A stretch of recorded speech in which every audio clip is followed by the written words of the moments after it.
BX1 ⁇ L'édito Fabrice Grosfilet. Béa Diallo sera-t-il donc candidat aux élections présidentielles en Guinée équatoriale ? Apparemment, la réponse est oui. Et le principal intéressé devrait le confirmer dans une conférence de presse qu'il tiendra dans l'heure qui vient.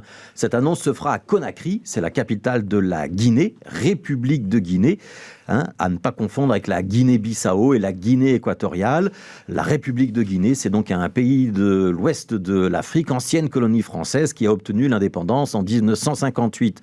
Langue officielle, donc toujours le français, 12 millions d'habitants, en majorité musulmans, avec des forêts tropicales au sud et les portes du Sahel au nord. La Guinée a pour voisins le Sénégal et le Mali, le Sierra Leone notamment. Béa Diallo, on le connaît bien à Bruxelles.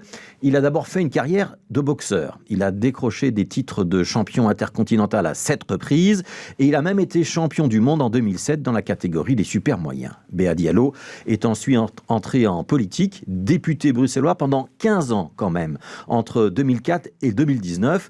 Et depuis 2006, il est également échevin de la commune d'Ixelles. Alors qu'on se comprenne bien, que Béa Diallo ait envie de devenir président de la République de Guinée, qu'il ait le sentiment que c'est sa mission, qu'il sera très utile là-bas, c'est son droit le plus absolu.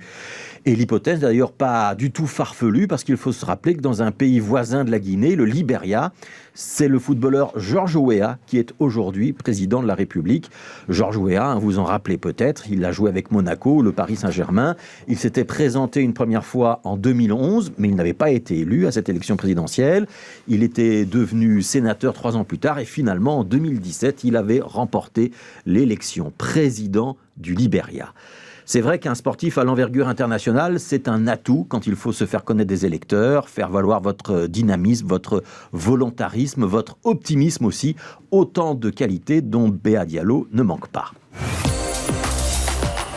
Là où le bas blesse, c'est qu'on a un peu de mal avec cette candidature, parce que Béa Diallo, c'est un élu bruxellois qu'il s'est présenté à l'électeur en 2018 pour les élections communales, en 2019 pour les élections régionales.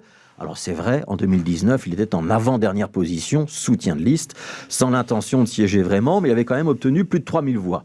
La dernière fois qu'on a entendu Béa Diallo sur cette antenne, et sur beaucoup d'autres, c'était il y a juste une semaine, moins d'une semaine même, pour un combat de boxe caritatif qu'il organisait au Ezel au profit de l'Afrique, et en particulier au profit d'actions de formation au Congo et en Guinée. Là, on se sent doublement floué. Parce que tous ceux qui ont payé leur billet pour ce gala de boxe comprennent aujourd'hui qu'ils ont indirectement contribué à une action de propagande électorale. Béa Diallo a récolté des fonds pour la Guinée. C'est beau, altruiste, généreux. Mais Béa Diallo l'a fait en sachant qu'il avait des ambitions politiques dans la semaine qui suivait. Ça, c'est super moyen, pour pas dire un peu lourd. Et puis surtout, Béa Diallo, s'il veut faire carrière politique en Guinée, il va devoir s'installer sur place. Qu'il soit ou qu'il ne soit pas élu d'ailleurs. On aurait du mal à comprendre qu'il puisse mener campagne depuis Ixelles. Alors dans cette affaire, il y a forcément un électeur cocu. C'est soit l'électeur bruxellois, soit l'électeur guinéen. On ne peut pas à la fois être à Conakry et à Bruxelles. On ne peut pas avoir à la fois des responsabilités politiques en Afrique et en Europe. Qu'on se comprenne toujours bien. L'appartenance à une double culture, c'est pas un problème. Pouvoir se revendiquer de 2 pays, c'est une richesse. Ça nous permet d'avoir une vie culturelle, un sens de la tolérance, une ouverture aux autres. On ne doit pas choisir entre 2 pays quand ces 2 pays vous ont façonné, qu'ils vous appartiennent autant que vous leur appartenez.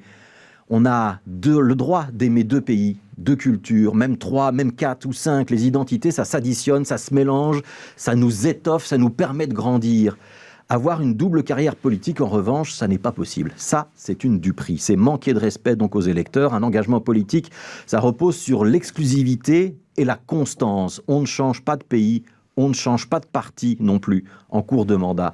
Avoir une double culture, c'est beau, mais un responsable politique, lui, il ne peut avoir qu'un seul engagement.